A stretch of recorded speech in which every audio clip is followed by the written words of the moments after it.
Big Boss season 7 episode 5 day 4.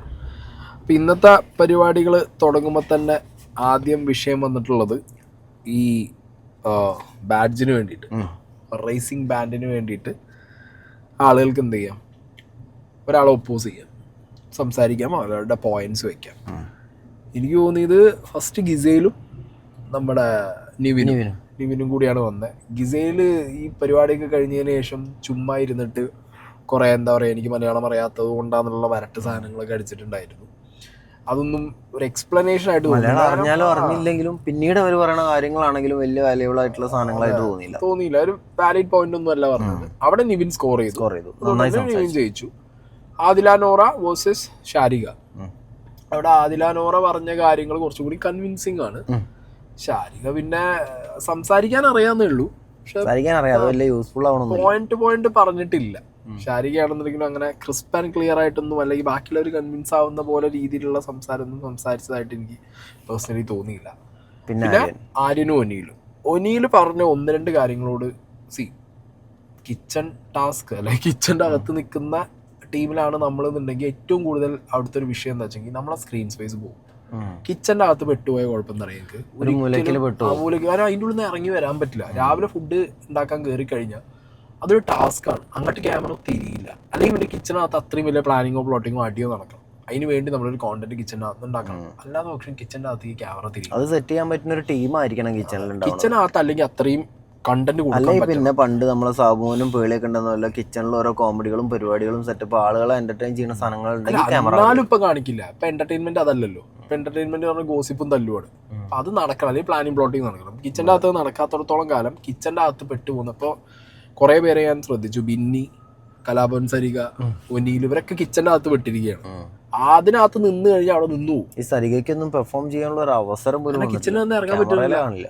Kitchen ഒരു burden ആണ് എപ്പോഴും. അതിനകത്ത് പെട്ട് കഴിഞ്ഞാൽ മനസ്സിലാക്കേണ്ടത് എസ്കേപ്പ് ആവാനുള്ള വഴി നോക്കണം. ഏറ്റവും നന്നായി കുക്ക് ചെയ്ത് ആരാന്ന് നോക്കിയിട്ട് ഒന്നും കൊടുക്കാൻ. അതുകൊണ്ടാണ് ഇന്ന് ആര്യൻ ഒരു കാര്യം പറഞ്ഞത്, നിങ്ങൾ നന്നായിട്ട് കുക്ക് ചെയ്ത് നമ്മളത് കഴിക്കുന്നുണ്ട്, ഒപ്പം നിങ്ങൾ കുക്ക് ചെയ്തിട്ട് തിന്ന സാധനം അവിടെ കൊണ്ടുവരുമ്പോൾ നമ്മളത് ക്ലീൻ ആക്കണില്ല എന്നുള്ള ചോദ്യത്തിന് മുകളിൽ പോയി. കുക്ക് ചെയ്ത് തരുന്നുണ്ട് എന്ന് പറയുന്നത് ഒരു വലിയ പോയിന്റ് ആയിട്ട് നമുക്ക് തോന്നാത്തതിന്റെയും കാരണം അതാണ്. അതെ.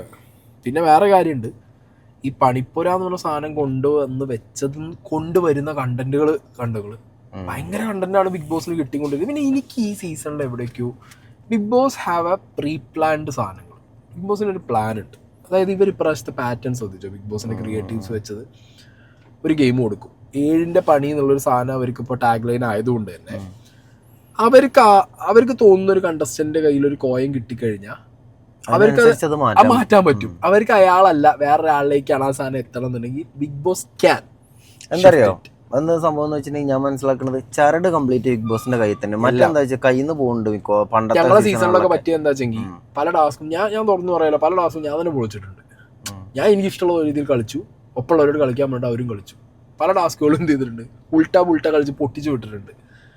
ഇവിടെ അത് നടക്കില്ല. കാരണം എന്താ പറയുക, ഒരു ടാസ്ക് കൃത്യമായിട്ട് ബിഗ് ബോസിന്റെ കയ്യിലാണ്. ബിഗ് ബോസിന് സ്പോട്ടിൽ എന്താ ചെയ്യുക, അവര് വിചാരിച്ചതിലേക്ക് എനിക്ക് പണിപ്പുര കൊടുക്കുന്നതിനാവും ഏത് സമയത്തും എങ്ങനെയും ട്വിസ്റ്റ് ചെയ്യാൻ പറ്റില്ല. അല്ല, പണിപ്പുര എന്ന് പറഞ്ഞ സാധനം വെച്ചിട്ട് അവർക്ക് വീക്കിലി ടാസ്ക് കൊടുക്കാം. പണിപ്പുരയുടെ ടാസ്ക് വെച്ചിട്ട് അവർക്ക് സഡൻ ആയിട്ട് കാര്യങ്ങൾ ട്വിസ്റ്റ് ചെയ്ത് വിടാം. മാത്രമല്ല അവർക്ക് ഒരാളെ പുറത്താക്കണം എന്ന് വിചാരിച്ചാൽ ഈസി ആയിട്ട് പറ്റും. പണ്ടത്തെ പോലെയല്ല. അവരിപ്പോ നോക്ക്, പുറത്തൊരു മറ്റേ ഇത് കൊടുന്നിട്ട് ഉറങ്ങാൻ പാടില്ല എന്ന് പറഞ്ഞു, അവിടുന്ന് എടുത്ത് ഇവിടെ കൊടുന്ന് വെച്ചാൽ ഒരാളെ പുറത്താവും. ഇനി അവിടുന്ന് ഇവിടെ കൊടുന്ന് വെച്ചു എന്ന് വിചാരിച്ചോളി. ഇത് 7ന്റെ പണി എന്ന് പറഞ്ഞിട്ട് ആ ചങ്ങായിനെ പിടിച്ചിട്ടുള്ള സീക്രട്ട് റൂമിൽ കൊണ്ടുപോയിട്ട. അതെ. മാത്രമല്ല ഇപ്പോൾ അവർ ഇതിൽ രക്ഷപ്പെടാൻ വേണ്ടിയിട്ട് കട്ടിലിൽ കിടക്കാത്ത ആൾക്കാരുണ്ടെങ്കിൽ ബിഗ് ബോസിന് പെട്ടെന്ന് തോന്നുന്നു കട്ടിലിൽ കിടക്കാത്ത ആൾക്ക് ഒരു പണി കൊടുക്കണം എന്ന് പറഞ്ഞാൽ അത് അപ്പോൾ തീരുമാനിക്കാം. എല്ലാം ഇപ്പൊ കല്ല് കിട്ടി ഒരാൾക്ക്, ഇപ്പൊ ഇന്നിപ്പോ കല്ല് കിട്ടിയ ഒരാൾക്ക് ആ ആൾക്ക് വേറെ ആളെ നോമിനേറ്റ് ചെയ്യാന്ന് പറയുന്നു. ആ സ്കീമിനകത്തുനിന്ന് ഇപ്പൊ അത് വേണ്ട ബിഗ് ബോസിന് എന്നുണ്ടെന്നുണ്ടെങ്കിൽ ആ കല്ല് വെച്ച് വേറെ കളി കളിക്കാം. So completely Bigg Boss have a proper ഒരു പ്ലാൻ ഉണ്ട്. അതായത് കണ്ടസ്റ്റൻസിന് 7ന്റെ അല്ല 14ന്റെ പണിയാണ്. അതെ, അത് ഭയങ്കര സംഭവമായിപ്പോയി. പിന്നെ ഈ പണിപ്പുരയ്ക്ക് വേറൊരു കാര്യമുണ്ട്. ഞാൻ കഴിഞ്ഞ ഫസ്റ്റ് വീഡിയോ തുടങ്ങിയ സമയത്ത് ഈ പണിപ്പുരനെ കുറിച്ച് പറഞ്ഞപ്പോൾ ഈ സീസൺ പറഞ്ഞു തുടങ്ങിയപ്പോഴേ പറഞ്ഞിട്ടുണ്ട്, ഡ്രസ്സ് കിട്ടാതാവുമ്പോൾ ഓരോരുത്തർ എങ്ങനെയാണ് അവരുടെ കോൺഫിഡൻസ് ലൂസ് ആവണേന്ന്. ഓക്കെ, വിസിബിളി നമുക്ക് ഒരു പരിധി വരെ അതിൽ കോൺഫിഡൻ്റ് ആയി തോന്നുന്ന എല്ലാവരും സ്വന്തം ഡ്രസ്സ് ഉപയോഗിക്കാൻ കിട്ടാതെ ആയപ്പോൾ എല്ലാവരും വെടിയും പുകയും തീർന്നിട്ടുണ്ട്. സോ അവര് ഡെസ്പറേറ്റ് ആയിട്ട് എന്ത് ചെയ്യും? അല്ല അതിന് വേണ്ടിയിട്ട് ബിഗ് ബോസ് അങ്ങനെ ചെയ്തിട്ടുണ്ടാവും. സ്വന്തം ഡ്രസ്സ് എന്ന് പറഞ്ഞാൽ നമ്മളിത് എന്നും വീട്ടിലിട്ട് കിടക്കുന്നുണ്ട്, നമുക്ക് അതിൻ്റെ ഒരു ഇത് അറിയാത്തത്. വേറൊരു സ്ഥലത്ത് പോയി ഒറ്റപ്പെടുമ്പോൾ നമ്മുടെ ഡ്രസ്സൊക്കെ നമ്മളെ കോൺഫിഡൻസിന്റെ ഭയങ്കര ഭാഗമായിരിക്കും. ഞങ്ങളെ സീസണിൽ അവരത് പരീക്ഷിച്ചത്. ഡ്രസ്സ് തരാതെ നമ്മളെ പരീക്ഷിച്ചു. ഇപ്പൊ നിങ്ങൾ കുറെ ഡ്രസ്സ് കൊടുത്തു വെച്ചപ്പോൾ ഞാൻ നിങ്ങളോട് പറഞ്ഞത് ഒരു സാധനം കിട്ടിയില്ല, ഞാൻ കൊണ്ടുപോയത് മാത്രം ഞാൻ കുറെ കൊണ്ടുപോയോണ്ട് ഞാൻ രക്ഷപ്പെട്ടു. ഒരാഴ്ച സാധനം ഒന്നും കിട്ടിയതില്ല. ആഴ്ചക്ക് ആഴ്ച എനിക്കതൊരു പണി തന്നെയായിരുന്നു. എത്ര ലോഡാ ഞങ്ങൾ കാറ്റി അയച്ചെന്ന് പറയാം. അതൊന്നും അവിടെ കിട്ടിയില്ല പറഞ്ഞപ്പോഴാണ് നമ്മൾ ഞെട്ടിയത്. ഇപ്പൊ ഈ നിവിന്റെ ഒക്കെ അവസ്ഥ, നിവിനൊരു മറ്റേ ഫാഷൻ കൊറിയോഗ്രാഫറാണ്. സോ അങ്ങനത്തെ കുറെ ഡ്രസ്സുകൾ കൊടുത്തിട്ട് അത് കിട്ടാതെ അയാളെ കോൺഫിഡൻസ് പോയി. ഗിസയില് അവര് ഫാഷനബിൾ ആയിട്ട് നടക്കണം എന്ന് ആഗ്രഹിക്കുന്ന ഒരാളാണ്. കിട്ടാത്തതുകൊണ്ട് അവരുടെ കോൺഫിഡൻസ് പോയി. ഇനി ഇത് കിട്ടാതാവുമ്പോ അവര് കട്ടെടുക്കും. കട്ടെടുത്ത് വെക്കുമ്പോ ബിഗ് ബോസിന് അടുത്ത പണി കൊടുക്കാം. ഇറിറ്റേറ്റ് ചെയ്ത് ഇങ്ങനെ സാധനം കളിപ്പിച്ചുകൊണ്ടിരിക്കുന്നത് അത് ഒരു നല്ല കാര്യമായിട്ട് എനിക്ക് തോന്നി. പണിപ്പുര വാല്യൂബിൾ ആയിട്ടുള്ള ഒരു സംഗതിയാന്നുള്ളത്. ഡ്രസ് ഒരു വിഷയമല്ലാതെ തോന്നിയത് രേണു സുധീന് മാത്രമാണ്. രേണുസുക്ക് ഒരു കുഴപ്പമില്ല, എന്നും ആ തുടങ്ങി അന്ന് മുതൽ ആ ഡ്രസ് ഇട്ടെടുക്കും. ഒരു വിഷയമല്ല. മുമ്പത്തെ അപ്പാനിക്ക് വലിയ സീനൊന്നുമില്ല. അക്ബർ പിന്നെയും അക്ബറിനും ഇല്ല. അക്ബറും ഓക്കെയാണ് തോന്നുന്നു. അല്ലാത്തവർക്കൊക്കെ ഇതിനൊക്കെ ഒരു സീനുണ്ട്. അങ്ങനെ ഡ്രസ്സിന്റെ കാര്യത്തിലൊരു തീരുമാനമായി കഴിഞ്ഞതിന് ശേഷം വീണ്ടും എന്ത് വന്നു? കല്ല് വന്നിരിക്കുകയാണ്. കല്ല് വന്ന സമയത്താണ് അക്ബർ കൂടുതൽ സ്കോർ ചെയ്തു. അക്ബറിന് ഗോൾഡും ഡെസ്റ്റിനി ആയിരിക്കും കിട്ടിയേ, അഭിലാഷിനും കിട്ടി. അല്ല അത് ഇതിൽ ആർക്കും വേണമെങ്കിൽ എടുക്കാം. അത് അക്ബർ എടുത്തു. ഗോൾഡ് എടുത്തിട്ട് ഗോൾഡ് എടുത്തിട്ട് തിരിച്ചു കൊടുത്തു. അഭിലാഷിന് ഗോൾഡും ഇവൻ ഡെസ്റ്റിനി കയ്യിൽ വെച്ചു. ആൻഡ് കൃത്യമായിട്ട് അക്ബറിന്റെ ആ ഒരു വെനം നിങ്ങൾക്ക് കാണാൻ പറ്റൂടെ. അക്ബറിന് ഷാനവാസാണ് ടാർഗറ്റ്. അത് വന്നപ്പോൾ മുതലുള്ള അവരുടെ ഫ്രിക്ഷൻ വെച്ചിട്ട് തന്നെ നമുക്കത് കണ്ടാൽ മനസ്സിലാവും. അത് വെച്ചിട്ട് തന്നെയാണ് എന്ത് ചെയ്തത്, അക്ബർ പ്രോപ്പറായിട്ട് പറഞ്ഞു കേട്ടോ. നല്ല കാര്യം. എന്ത് ഷാനവാസ് ഹീറോ ആയിട്ട് വരണ്ട. ഞാനതാണ് ആ തുടക്കം മുതലുള്ള ഒരു പകയാണ്. അക്ബറിന് ഭയങ്കര അക്ബറിന് ശരിക്കും പകയുണ്ട്. അക്ബറിന് നല്ല പകയുള്ള കൂട്ടത്തിലാണ് അക്ബർ. വേറെ കാര്യമുണ്ട്, സാധാരണ സീസണുകളിൽ പെണ്ണുങ്ങൾ പെട്ടെന്ന് നെഗറ്റീവ് ആവും. ഞാൻ ഡെഫിനറ്റ്ലി പറയാം, ഈ സീസണിൽ ഏറ്റവും കൂടുതൽ നെഗറ്റീവ് ആകാൻ പോകുന്ന ആളുകളാണ്. ഇതിൽ സ്ത്രീകൾ നെഗറ്റീവ് ആവാൻ വളരെ റെയർ ചാൻസ്. ഭയങ്കര ചാൻസ് കൂടുതലാണ്. ഇന്ന് വന്ന പ്രമോനകത്ത് ഒനിയില് ഭയങ്കരമായിട്ട് റന ഫാത്തിമേനെ എന്ത് ചെയ്യുന്നുണ്ട്, കുറെ സാധനങ്ങൾ പറയുന്നുണ്ട്. ഇതൊക്കെ വെച്ച് നോക്കുമ്പോൾ എനിക്ക് തോന്നുന്നത് ഈ സീസണിൽ ആണുങ്ങൾ പക്ക പോയ്സൺ വിഷം എന്ന് പറഞ്ഞിട്ട് ആണുങ്ങളെ തട്ടാനുള്ള എല്ലാ ചാൻസും ഞാൻ കാണുന്നുണ്ട്. ഞാൻ ഇത്രയും ദിവസം നമ്മൾ കണ്ടത് അപ്പാനിശരത്ത് മറ്റേ ബോസ് കളിച്ച് ബാക്കിയുള്ളവരെ കൊണ്ടുവരുന്നത്. അപ്പാനി എന്തായി? ബോസിന്റെ പാറ്റേൺ മെല്ലെ കൈമാറി വരുന്നുണ്ട്. അക്ബർ പോയി മേടിച്ചെടുക്കുന്നുണ്ട്. ഇപ്പൊ അക്ബറിന്റെ കീഴിൽ ആര് പോയി? പൊട്ടാൻ അക്ബർ ഇവരെയൊക്കെ ഒരു പണി കൊടുക്കലുണ്ടാവും അപ്പാനിക്കൊക്കെ. അപ്പൊ ഒരു സാധനം വരാൻ കിടക്കുന്നുണ്ട്. ഇപ്പൊ ഏം വഴി തനി വഴി എന്ന് പറഞ്ഞു പോണത് അനീഷും നിവിനും മാത്രമേ ഉള്ളൂ. ബാക്കിയൊക്കെ അവിടെ ഇവിടെയൊക്കെ പിടിച്ച് തള്ളിത്തള്ളി. ഷാനവാസും ഒരു പരിധി വരെ ഷാനവാസും ഈ 3 പേരാണ് ഇപ്പൊ എന്ത് ചെയ്യുന്നത്, അവരെ കോണ്ടന്റുകൾ വെച്ചിട്ട് പോണത്. പിന്നെ മറ്റേ മുൻഷിക്ക് കോണ്ടന്റ് ഒന്നും ഇല്ല. മുൻഷിക്ക് തീർന്ന്. മുൻഷി എനിക്ക് തോന്നുന്നു നിവിനെ, ഞാൻ പറഞ്ഞു നിവിനെ പ്രാവശ്യം നിങ്ങൾ വോട്ട് ചെയ്ത് ആരും പുറത്താക്കരുത് എന്ന് എനിക്ക് റിക്വസ്റ്റ് ഉള്ളൂ. ഷാനവാസിന്റെയും അനീഷിന്റെയും കോംബോ എനിക്ക് അത് ഭയങ്കര രസമുണ്ട്. അത് വേണിച്ച് ഷാനവാസ് പിടിക്കുന്നുണ്ട്. ഷാനവാസ് അത് വേണിച്ചിട്ട് നല്ല രീതിയിൽ ആ സാധനം പിടിച്ച് വഴിക്ക് കൊണ്ടുപോകുന്നുണ്ട്. അതേപോലെ നിവിന്റെ നിവിന് കാണാൻ രസമുണ്ട്, സംഭവങ്ങൾ രസമുണ്ട്. അതെ. അപ്പൊ എന്താണെങ്കിലും അക്ബറിന് ഷാനവാസിനെ പിടിച്ച് ഉള്ളിലിടാനും പറ്റി. കുറച്ചു നേരം എടുത്തിട്ട് മറ്റവൻ പിടിച്ചിട്ട് അത് എലിമിനേഷനിൽ അടുത്തോട്ടേക്ക് തട്ടും ചെയ്തു. ഇതില് ഷാനവാസിന്റെ പൊളിയല് പൊളിഞ്ഞത് ഈ ഒരു എപ്പിസോഡിന്റെ മെയിൻ ആണ്. ഷാനവാസിന്റെ കുറെ സാധനങ്ങൾ പൊളിഞ്ഞു വീണു. അത് അക്ബർ കറക്റ്റ് അല്ലേ? അത് നാടകം പറഞ്ഞു അയാള്. ഒരു കാര്യം ഉണ്ടായിട്ടില്ല. അത് സ്ട്രൈറ്റ് അവേ പറഞ്ഞു മതിയായിരുന്നു. അയാൾക്ക് സീരിയസ് ആയിട്ടുള്ള ഹെൽത്ത് ഇഷ്യൂസ് ഉള്ള ഒരാളാണ്, മരുന്ന് കഴിക്കുന്ന ഒരാളാണ്. ആ മനുഷ്യൻ ഉറങ്ങിയിട്ടുണ്ടെന്നുണ്ടെങ്കിൽ അയാൾക്ക് അത് പറയാൻ പറ്റും. അയാൾ അത് പിടിച്ചു വെച്ചിരിക്കുകയാണ്. അയാൾ ജീവിതകഥ വരുന്നവരെ ആ സാധനം പിടിച്ചു വെക്കും. ഇനി കണ്ടോട്ടു, ജീവിതകഥ വരുമ്പോ ഇത് ഭയങ്കര എന്താവും, സെന്റിമെന്റൽ സാധനം കൂടുതൽ തന്നെ ഒരു സെന്റിമെന്റൽ ആയിട്ടുള്ള സംഭവമായിട്ട് കിട്ടും. അതെ. ഇപ്പൊ എന്തായി, ഇയാൾ നുണ പറഞ്ഞു, ഇയാൾ അവരെ വെച്ച് ഗെയിം കളിച്ചു നോക്കിയാണ് ഷൈത്തേക്കും ബാക്കി അടിക്കും തിരിച്ച്. അതൊക്കെ ഇയാളുടെ കഥ പറയുന്ന ദിവസം എന്താണെന്ന് അറിയാം. ഇവരൊക്കെ കെട്ടിപ്പിടിച്ച് കണ്ണീരായിട്ട് ഇതൊക്കെ മാറും. കംപ്ലീറ്റ് സാധനം അല്ല, കംപ്ലീറ്റ് ഷാനവാസിന് പോസിറ്റീവ് കയറും. ഇപ്പൊ ഷാനവാസിന് ഒരു കുത്തിത്തിരിപ്പൻ നുണയൻ കിങ് ലയർ എന്ന് പറഞ്ഞ സാധനം ഷാനവാസിന് കിടക്കുന്നുണ്ട്. ആ സാധനം കംപ്ലീറ്റ്ലി എന്താവും അറിയാം. ഷാനവാസിന് വളരെ നൈസായിട്ട് അത് ഉപയോഗിക്കുകയും ചെയ്യാം. ഞാനല്ലാതെ നിങ്ങൾ ആരെയും ചതിച്ചതല്ല, എനിക്ക് എന്റെ ഹെൽത്ത് ഇഷ്യൂ നിങ്ങളോട് പറയേണ്ട കാര്യം എനിക്ക് ഉണ്ടായിരുന്നില്ല എന്നൊക്കെ പറഞ്ഞു നിങ്ങളെ കൂടെ വിഷമിപ്പിക്കേണ്ട എന്നൊക്കെ പറഞ്ഞു കഴിഞ്ഞിട്ടുണ്ടെങ്കിൽ സംഗതി കയറും. പക്ഷെ ഏറ്റവും വലിയ കോമഡി എന്താ വെച്ചിട്ടുണ്ടെങ്കിൽ ഇവര് എളുപ്പം വയസ്സായ കുറച്ച് ഏജുള്ള ആളല്ലേ, അയാളെ സുഖമായിട്ട് കിടക്കിറക്കി പൊക്കി കൊണ്ടുപോകാന്ന് വെച്ചിട്ടാണ് കൊണ്ടെടുത്ത്. മുൻഷിക്ക് 10 കോഴി പോയാലും മുൻഷി എന്തെയില്ല, അയാളതാ കടലൊക്കെ കഴിച്ച് ഇങ്ങനെ നടക്കും. അതെ, ദോശയും കഴിച്ച് അയാള് നട്ടപ്പാതിരിക്കല്ല നട്ടുച്ചക്ക് ഇരിക്കുന്ന മാതിരിയാണ് പാട്ടും പാടി ഇരിക്കുക. അയാൾ ഒരു കുഴപ്പമില്ലാതെ ബീച്ചിലൊക്കെ ഇരിക്കണ പോലെ അങ്ങ് കസാലിട്ട് അങ്ങ് ഇരിക്കുന്നുണ്ട്. അയാൾ ഉറങ്ങില്ല കേട്ടോ, അയാൾ അങ്ങ് ഇരിക്കുന്നുണ്ട്. ഇപ്പൊ ലൈവ് കിടന്ന് ഉറങ്ങിയെന്ന് നമുക്ക് പറയാൻ പറ്റില്ല. എന്താണെങ്കിൽ അയാളെ കൊണ്ട് ഇട്ടിട്ടുള്ള പ്ലാൻ എന്തായാലും വാളി കിട്ടി. ലാസ്റ്റ് അപ്പാനി ശരത്തും ബാക്കി ടീമൊക്കെ പോയിട്ട് ഉറക്കം നമുക്ക് കുറച്ചു നേരം അല്ലെങ്കിൽ പോയി കടന്നുറങ്ങാൻ കുറച്ച് കഴിഞ്ഞിട്ട് വരാൻ പറ്റി. ഒരാട് പോയി. പിന്നെ ആര്യൻ ഗിസയിൽ ഒരു ലൈന് പോകുന്നുണ്ടോ? അവരെവിടെ എന്തോന്ന് പിടിക്കണ്ടേ, അതാണോ ഗിസേൽ പറഞ്ഞത്? അല്ലല്ല, ഗിസേലിന്റെ ആവശ്യം, ഗിസേൽ ഹിന്ദിയിൽ പയറ്റിയ സാധനവും പുറത്തായ സാധനവും ഇതാണ്. ഗിസേൽ എന്തുകൊണ്ടോ ആ സാധനം ആര്യനോട് എടുക്കുന്നുണ്ട്. ആര്യൻ മെല്ലെ മെല്ലെ പോയി അതിൽ ചാടി കൊടുക്കണുണ്ട്. ചാടിയാളെ ഗെയിം പോകും. ആര്യൻ അതോടുകൂടി തീരും. ആര്യൻ പിന്നെ അവിടുത്തെ പപ്പറ്റായി മാറും. മുന്നോട്ട് പോകാൻ ചാൻസ് ഉള്ള ഒരാളാണ് അത്. ഗിസേലിന് എന്താ പറയുക, ഗിസേലിന് അത് പിടിച്ചാലേ, ആ ലൈന് പിടിച്ചാലേ ഗിസേലിന് എന്ത് ചെയ്യാൻ പറ്റുള്ളൂ, ഇതിൽ എക്സിസ്റ്റൻസ് ഉള്ളൂ. ഗിസേൽ അത് പിടിച്ചിട്ട് തന്നെ പോകും. കാരണം ഗിസേലും ആര്യനും കൂടി ഒരു കോംബോ ആണെങ്കിൽ നിങ്ങൾ ആലോചിക്കും, ഭയങ്കര സ്ട്രോങ് ആയത്, വൻ സ്ട്രോങ് ആയ ആ സാധനം.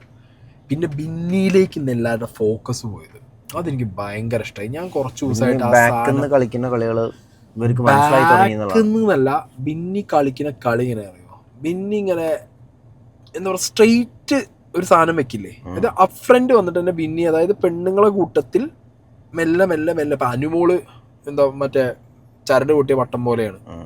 രേണുസുതി ഉള്ള ഒരു സാധനത്തിന് മുകളിൽ പിടിച്ച് നശിപ്പിക്കുന്നുണ്ടെന്ന് അക്ബറിനായിട്ട് ഒരാവശ്യമില്ലാതെ നമുക്ക് അവരോടൊരു ശരിയാണ് തോന്നൽ വന്നത്, അവരെന്നെ വെറുപ്പിച്ചിട്ട് അമ്മമാർക്ക് വേണ്ടി, സ്ത്രീകൾക്ക് വേണ്ടി, വിധവകൾക്ക് വേണ്ടി എന്നൊക്കെ പറഞ്ഞ എല്ലാ സ്ത്രീത്വം എന്നൊക്കെ പറഞ്ഞ നൈസായിട്ട് അറിഞ്ഞോ അറിയാതെ അനുമോൾ തന്നെ അത് പൊളിച്ചു കൊടുത്തു. ചേച്ചി സ്ത്രീത്വത്തിന്റെ ഇതും പറയണ്ട, ചേച്ചി വിധവ ആ അത് കൊടുക്കണ്ടെന്ന് പറഞ്ഞിട്ട് മുപ്പത്തിക്ക് കാർഡ് അറിഞ്ഞിട്ട് പറഞ്ഞു നല്ലത്. അതെ, അപ്പൊ അങ്ങനെ പോയിട്ട് അങ്ങനെ പോണ കുറെ ആൾക്കാർക്ക് അവിടെ എന്താ പറയാ, സ്ത്രീകൾക്ക് ഒരു എന്തില്ല, ഒരു നേതാവില്ല. അത് മെല്ലെ ആരും മാറുന്നുണ്ട്. ബിന്നി അതിങ്ങനെ ആയി മാറുന്നുണ്ട്. ബിന്നി അതിന്റെ വോയിസ് ഏറ്റെടുക്കുന്നുണ്ട്. ബിന്നീനെ കറക്റ്റ് സ്പോട്ട് ചെയ്യാൻ അക്ബർ പറ്റി. അക്ബർ പിന്നെ എന്താ വെച്ചാൽ മെല്ലെ മെല്ലെ മെല്ലെ കയറി വരികയാണ് മൂപ്പത്തിന്റെ ഗെയിം. അതാണ്. അതെ അതെ അതെ. ബിന്നി ഒരു അത് ആദ്യം റന ഫാത്തിമയാണ് ചെയ്തേ. റന ഫാത്തിമ സൈലന്റ് ആയി. പക്ഷെ നാളത്തത് എന്താ സീനെന്ന് അറിയില്ല. ബട്ട് സ്റ്റിൽ റന ഫാത്തിമ എന്തായെന്ന് അറിയോ, റന ഫാത്തിമ ഒന്ന് സ്ക്രീൻ സ്പേസ് നിന്ന് മാറിയിട്ടുണ്ട്. ബിന്നി എന്താണെങ്കിലും അത് നൈസായിട്ട് അല്ലേ യൂസ് ചെയ്ത് പിടിച്ചിട്ട് മുന്നോട്ട് വരുന്നുണ്ട്. പക്ഷെ അത് മനസ്സിലാക്കാൻ ബാക്കിയുള്ളവർക്ക് പറ്റി എന്നുള്ളത് അക്ബറിനും അപ്പാനിക്കും. അക്ബറും അപ്പാനിയും രാത്രി വൻ സാധനമാണ്. കോംബോ പിടിച്ച എന്താ പ്രശ്നം എനിക്ക് അറിയാണ്ട് ചോദിക്കുക. ഇവര് കോംബോ പിടിക്കുന്നതിൽ എന്തോ വലിയ തെറ്റ് പോലെ പറയുന്നത്. ബിക്കോസ് ഈ എക്സിസ്റ്റൻസ് മീൻസ് കോംബോ പിടിക്കണം. ആദ്യം ഒരു കോംബോ പിടിച്ചു കഴിഞ്ഞിട്ട് പിന്നെ എന്താ ചെയ്തോ ഒരു പരിധി വരെ ആ സാധനം വർക്ക്സ് അല്ലേ, വർക്ക്സ്. ഇപ്പൊ ഒരാൾക്ക് മാത്രമേ ചിലപ്പോൾ എന്ത് ചെയ്യാൻ പറ്റുള്ളൂ, ഒറ്റയ്ക്ക് പോകാൻ പറ്റുള്ളൂ. എല്ലാവരും ഒറ്റയ്ക്ക് പോകാൻ തുടങ്ങി കഴിഞ്ഞാൽ നടക്കും പരിപാടി. അതെ, ഇതിലിപ്പോ എന്താ പറയാ, അനീഷിന്റെ ഗെയിം പൊളിഞ്ഞു പോണത്. അനീഷാണ് താന്നു പോയത്. അയാളിപ്പോ താന്നു. അയാളെന്താ വെച്ചാൽ അയാളിപ്പോ ഒരു ഒച്ചമുളി ഉണ്ടാക്കലും ഇല്ല, ഒന്നുമില്ല. എന്താ പറയാ, ബാക്കിയുള്ളവരെ ഗെയിം വരാൻ തുടങ്ങിയപ്പോ അനീഷിന് ആ പ്രീ പ്ലാൻഡ് സാധനം പൊട്ടി. അതെ, അനീഷിനൊരു പ്രീ പ്ലാൻഡ് ഒരാഴ്ച ഓടിക്കാനുള്ള സാധനം അനീഷിന്റെ ഉണ്ടായിരുന്നു. ആ ഒരാഴ്ച ഓടി. എന്താ അറിയോ, അവർക്ക് ബാക്കി ഒപ്പമുള്ളവർക്കൊക്കെ ബുദ്ധിപൂർവ്വം കളിച്ചു. അവരെല്ലാരും ഇയാളെ പിന്നാലെ നടക്കാതെ അവരെ കളിയായിട്ടാണ് മുന്നോട്ട് വന്നു തുടങ്ങിയപ്പോ അനീഷിനെ ആരും നോക്കാതെ. അത് മാത്രല്ല, അനീഷിന്റെ കയ്യിൽ ആ ഗെയിമേ ഉള്ളൂ. അനീഷിന്റെ കയ്യിൽ ഈ പ്രൊവോക്കിംഗ് ഗെയിമേ ഉള്ളൂ. അതിനപ്പുറം അനീഷിന് ഒരു തിരിഞ്ഞു നോക്കാതെ അവര് മൈൻഡ് ചെയ്യാതെപ്പോഴാണ് ആ ഗെയിം ഒളിഞ്ഞത്. വ്യൂവേഴ്സ് മൈൻഡ് ചെയ്യാതെ, വ്യൂവേഴ്സിനും അത് കണ്ടിട്ടും ഒരേ സാധനം തന്നെ. ഒരു ഗ്രാഫിന് ഒരു വ്യത്യാസമില്ല, അങ്ങനെ പോയിക്കൊണ്ടിരിക്കുകയാണ്. ഒരേ സാധനം തള്ളിക്കളി ഒരു 2 ആഴ്ച മാക്സിമം. അത് കഴിഞ്ഞാൽ അനീഷ് ഇനി മാറിയില്ലെങ്കിൽ, ആ ഒരു ടോണ് ചേഞ്ച് ആയില്ലെങ്കിൽ അനീഷ് പെടും. ഇതിൽ ഇനിയിപ്പം ഞാൻ പറഞ്ഞല്ലോ, കുറച്ച് ഇനി നമ്മൾ അങ്ങോട്ട് മുന്നോട്ട് കാണാനുള്ളത് ബിന്നി, വീണ്ടും അക്ബർ, ബിന്നി, അഭിലാഷ്. എനിക്ക് തോന്നുന്നു അഭിലാഷ് പിന്നെയും ആ ഒരു ഗ്യാങ് പെട്ട് കിടക്കുക. ലൂപ്പ് പെട്ടിരിക്കുകയാണ് അബി ലൂപ്പിന്ന് ചാടും തോന്നുന്നില്ല. ആദ്യത്തെ 2 ദിവസം പൊട്ടിത്തെറി ഉണ്ടെങ്കിൽ അതെ അത്രേ ഉള്ളൂ, അല്ലാതെ ലൂപ്പിന്ന് ചാടും തോന്നുന്നില്ല. അക്ബറിന് നല്ല സ്ക്രീൻ സ്പേസ് കിട്ടുന്നുണ്ട്. അക്ബറിന് അറിയാം അക്ബറിന് സ്ക്രീൻ സ്പേസ് കിട്ടുന്നുള്ളത്. അക്ബർ അതനുസരിച്ച് കളിക്കണുണ്ട്. അതിന് അക്ബറിനെ പറയാനുണ്ട്, എടുത്തു പറയണം. അക്ബറിന് അറിയാം അക്ബറിന് അത് കളിക്കാൻ അക്ബർ കറക്റ്റ് ഒരു ബിബി മെറ്റീരിയൽ ആയിട്ട് എനിക്ക് തോന്നുന്നു. അല്ല മാത്രമല്ല അക്ബറിന് കോൺഫിഡൻസ് ഉണ്ട്. ബിക്കോസ് അക്ബറിന് അറിയുന്ന ടീമുകളെല്ലാം. അപ്പൊ അവൻ ആ ഉള്ളിൽ ഇവന് ഫേവർ ചെയ്യൊന്നുമില്ല. ബട്ട് സ്റ്റിൽ അവനത് മനസ്സിലുണ്ട്, ഏത് എനിക്ക് ഫേവർ ചെയ്താലോ എന്നുള്ള സാധനം വെച്ചിട്ടാണ് തോന്നുന്നത്. അക്ബർ എന്തായാലും അങ്ങനെ കളിച്ചു പോകുന്നുണ്ട്. അപ്പാനി അക്ബറിന്റെ അണ്ടറിൽ വന്നു, അഭിലാഷ് വന്നു, ബാക്കി അങ്ങനെ ഓരോരുത്തർ വന്നു. മുൻഷി സൈഡായി, ആണുങ്ങളെ കൂട്ടത്തിൽ ഒനിയില് പിന്നെ ഓൾറെഡി ഇല്ല. ആര്യന്റെ ടാസ്ക് വരുമ്പോൾ ആര്യൻ ഓണാണ്. ടാസ്ക് ഇല്ലാത്ത സമയത്ത് ആര്യന്റെ കണ്ടന്റ് എന്ത് നോക്കിയിട്ട് നടന്നപ്പോഴാണ് ഗിസൈലിനുള്ള സാധനം ആര്യന് കിട്ടി. ആര്യൻ അങ്ങനെ പോവായിരിക്കും. പിന്നെ ആരല്ലേ, അത്രയല്ലേ ഉള്ളൂ, വേറെ ആരും കത്തുന്ന ആൾക്കാരൊന്നും ഇല്ല. എല്ലാം അങ്ങനെ സ്ത്രീകളുടെ കേസിൽ കുറെ പേര് ഒരുപോലെ പോകുന്നുണ്ട് ഒരു ഫ്ലോയിൽ. അപ്പം ഷാരിക, ശൈത്യ, ബിൻസി. ശാരിക ഇപ്പൊ ഈ അനീഷിനോട് പറയുന്ന പോലെയാണ്, ഇങ്ങനെ നിന്ന് കഥാപ്രസംഗം നടത്തുന്ന കുറച്ച് സാധനങ്ങൾ ഉണ്ടെന്നുള്ളൂ. അതൊന്നും അധികം മുന്നോട്ട് പോകുന്നു എനിക്ക് തോന്നുന്നില്ല. ഇവരൊക്കെ ഒരേ ഫ്ലോ ആയി പോയി, ഇവരൊക്കെ ഒരേ സ്ഥാനത്ത് പോയി. റന ഫാത്തിമ ഇവരൊക്കെ പോയി. അനുമോള് പിന്നെ ഈ പറഞ്ഞ പോലെ ഒരു മണ്ടത്തിക്കുള്ള ചാമുണ്ടല്ലോ, ഒരു ഫ്ലോന്റെ കളി സ്ട്രോങ് ആവുമ്പോ അതൊന്നും നടക്കൂല. കളി സ്ട്രോങ് ആവുമ്പോ എനിക്ക് തോന്നുന്നു ചാടി വരാൻ പോണത് ആരൊക്കെയറിയാം. ബിൻസി ചാടും, ക്യാരക്ടർ മനസ്സിലായി. ബിൻസി കയറി വരും. റന ഫാത്തിമ കയറി വന്നേ പറ്റൂ, കാരണം പൊട്ടൻഷ്യൽ ഉണ്ട്. പിന്നെ ഇനി കയറി വരാൻ പോണത് ഗിസേലാണ്. ഗിസേൽ നന്നായിട്ടൊരു ടക്കർ വരാൻ ചാൻസ് ഉണ്ട് ഇവർക്കൊക്കെ. ഗിസേലും കയറി വരും. പെണ്ണുങ്ങളുടെ കൂട്ടത്തിൽ അത്രമാത്രം പ്രതീക്ഷിച്ചാൽ മതി എന്നാണ് എനിക്ക് തോന്നുന്നത്. വേറെ ഒന്നും ഉണ്ട് തോന്നുന്നു. എനിക്ക് ഇങ്ങനെ തളർന്നു കിടക്കണ നൂറ ഫാത്തിമ ഒന്ന് പറന്നു ഉയരണം. നൂറ ഫാത്തിമ തളർന്നു കിടക്കുന്ന എന്താ അറിയോ, അവര് സ്ട്രോങ് ആണ്. അതിൽ നൂറ ഫാത്തിമ അല്ല, നൂറ ആദില. അതിലെന്താ വെച്ചെങ്കിൽ ആദിലൊന്ന് താന്നപ്പോഴാണ് നൂറ ഒന്നിങ്ങനെ ഇപ്പൊ ഇരിക്കുന്നത്. എനിക്ക് അവര് തമ്മിൽ തന്നെ ഒന്ന് സെറ്റാക്കി എടുക്കാനുള്ള അവരുടെ ഒരു എനിക്ക് തോന്നുന്ന ഒരു സ്ട്രാറ്റജി ചിലപ്പോ രണ്ടാലും തമ്മിൽ അടിക്കുമായിരിക്കും.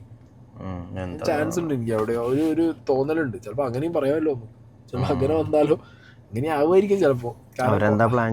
പക്ഷെ അവർക്ക് എന്താ പറയാ, അവർക്ക് ഒരു ഒപ്പോണന്റ് ഇല്ല സ്ത്രീകളെ കൂട്ടത്തില്. ഞാൻ പറയുമ്പോ അവർക്കൊരു ഒപ്പോണന്റ് ഉണ്ട് തോന്നുന്നുണ്ട് നിങ്ങൾക്ക്.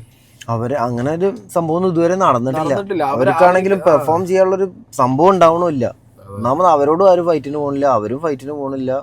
ഉള്ള ടാസ്കിൽ അവർ നന്നായി പെർഫോം ചെയ്യുന്നുണ്ട്. ഇനി എന്താണെന്ന് പറയാം, വീട് മൊത്തത്തിൽ നിങ്ങൾ രണ്ടാളല്ലേ, അതിന്റെ അഡ്വാൻറ്റേജ് നിങ്ങൾക്ക് ഇല്ലേ എന്ന് പറഞ്ഞിട്ട് അവരെ തിരിഞ്ഞു കഴിഞ്ഞാൽ അവർ പൊട്ടും. അപ്പോഴാണ് അവർ പൊട്ടുക. ഇതുവരെ ഇവരെ അത് യൂസ് ചെയ്തിട്ടില്ല.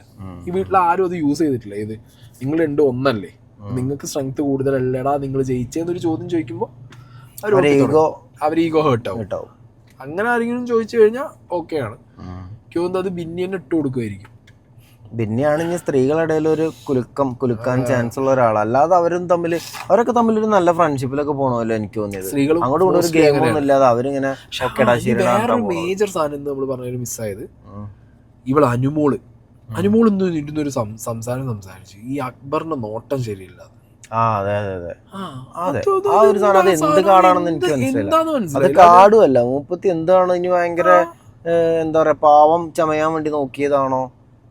നോട്ടം ശരിയില്ല എന്നൊക്കെ ഒരാളെ കുറിച്ച് പറയുമ്പോ മോശം പരിപാടിയാണ്. അതൊരിക്കലും അല്ലെങ്കിൽ പിന്നെ കാര്യവും കാരണവും പറയാം. ഇത് കാര്യവും കാരണവും പറയാതെ ഒരാളെ നോട്ടം ശരിയില്ല അതിനൊക്കെ പേടിയാവണമെന്നൊക്കെയാണ് പറഞ്ഞത്. അങ്ങനത്തെ ആൾക്കാർ അതിന് താങ്ങി കൊടുക്കാതെ അതിന്റെ കാര്യമില്ല. അത് കൃത്യമായി പറയണം. കാരണം ഇപ്പൊ ഒരു സ്ത്രീയെ നോക്കിയിട്ട് ഇവൾ ഇങ്ങനത്തവളാന്ന് പറഞ്ഞു കഴിഞ്ഞാൽ, ഇങ്ങനെ നടക്കുന്നതാ നോക്കുന്ന ഒരാളാന്ന് പറഞ്ഞു കഴിഞ്ഞാൽ ഇന്ന് ഇവിടെ കാട് കുലുങ്ങില്ലേ. പിന്നെ ഒന്നും വേണ്ട, അക്ബർ മറ്റേ സെപ്റ്റി ടാങ്ക് പറയുമ്പോഴത്തേക്ക് നമ്മളടക്കമുള്ളവർ എന്ത് ചെയ്തു, വിമർശിച്ചു. അപ്പൊ അപ്പുറത്തെ ഒരു സ്ത്രീ അനുമോള് ഇരുന്നിട്ട് അക്ബറിനെ കുറിച്ചിട്ട് അവന്റെ നോട്ടം ശരിയല്ല എന്ന് പറയുമ്പോൾ അതായത് ഏതൊക്കെ ആസ്പെക്ടിൽ പോണ സാധനം, അങ്ങനത്തെ സാധനങ്ങളൊന്നും എന്റർടൈൻ ചെയ്ത് എനിക്ക് തോന്നുന്നില്ല. അവർക്കറിയാം പുറത്ത് അങ്ങനെ ഒരു ഇമേജ് ഉണ്ട്, അവരൊക്കെ ഒരു എല്ലാരും ഒരു കുട്ടി എന്നുള്ള ഇമേജ് ആ സാധനം കൊണ്ടുവരികയാണെന്ന് എനിക്ക് തോന്നുന്നത്. അതൊക്കെ നമ്മൾ പുറത്ത് ആക്ട് ചെയ്യുമ്പോഴൊക്കെ നടക്കാന്നുള്ള, അല്ലാതെ ഇങ്ങനത്തെ ഒരു റിയാലിറ്റി ഷോയിലൊന്നും വന്നിട്ട് ഈ പരിപാടി നടക്കുമെന്ന് എനിക്ക് തോന്നുന്നില്ല. പിന്നെ സ്വർണ്ണം ഇട്ട് വന്നതിന് കണക്ക് പോലെ സ്വർണ്ണമൊക്കെ അവിടെ ഊരി വെക്കാതെ ആരും ഉള്ളിൽ കയറ്റും, സ്വർണ്ണം കയറ്റും. അതൊക്കെ ഒരു ക്യൂട്ട്നെസ് ഇറക്കി വെച്ചതാണ് അവിടെ എല്ലാം പിടിച്ച് വാങ്ങി വെക്കും. അങ്ങനത്തെ സാധനങ്ങളൊക്കെ. അപ്പൊ അക്ബറിനെ കുറിച്ച് പറഞ്ഞ ആ സാധനങ്ങളൊക്കെ അട്ടർ വേസ്റ്റ് സാധനങ്ങളാണെന്ന് എനിക്ക് പറയാനുള്ളത് അനുമോളെ ഭാഗത്തുനിന്ന്. അങ്ങനത്തെ സാധനങ്ങൾ ഇനി അതാണ് എനിക്ക് തോന്നുന്നത്. ഇനി അനുമോള് കുറച്ചും കൂടെ ആൾക്കാർ കേൾക്കാതെ പറയാതിരിക്കണമെന്ന്. ഞാൻ പറയുമ്പോ ലാലേട്ടൻ വരുമ്പോ ക്ലിപ്പ് കാണിച്ചു കൊടുക്കണം. ശരിക്കും ലാലേട്ടൻ വരുമ്പോ അക്ബറിന് അനുമോള് പറഞ്ഞ ആ സ്റ്റേറ്റ്മെന്റ് കാണിച്ചു കൊടുത്താൽ കത്തും. ഈ ആഴ്ച നിന്ന് അക്ബർ, പ്രത്യേകിച്ച് അക്ബർ ഇങ്ങനെ ഇതുള്ള ആളാണ്, ഒരു സാധനം കൂടി അധികാരബോധമുള്ള ആളാണ്. അക്ബർ വിടാതെ പിടിക്കാൻ. അക്ബറിന് അല്ലെങ്കിൽ അനുമോളെ പറ്റില്ല. അൻവർ വെറും ഇതാന്ന് പറഞ്ഞത്. ഇത് അക്ബർ അത് പറഞ്ഞത് ഞാൻ എൻഡോസ് ചെയ്യുന്നില്ല. ഈ സാധനം ബിഗ് ബോസിന്റെ ടീം ശനിയാഴ്ച ലാലേട്ടം വരുമ്പോൾ അക്ബർ അനുമോൾ ഇതാന്ന് പറഞ്ഞതും അനുമോള് തിരിച്ച് അക്ബറിന്റെ നോട്ടം ശരിയല്ല എന്ന് പറഞ്ഞതും തമ്മിൽ കൂട്ടി കാണിച്ചു കൊടുത്തിട്ടുണ്ടല്ലോ. ബിഗ് ബോസ് ഒരാഴ്ച നിന്ന് കത്തിക്കാനുള്ള വകുപ്പ് അവിടെ ഉണ്ട്. ലാലേട്ടാ അല്ലേ 7ന്റെ പണി അത് നൈസ് സാധനമായിരിക്കും.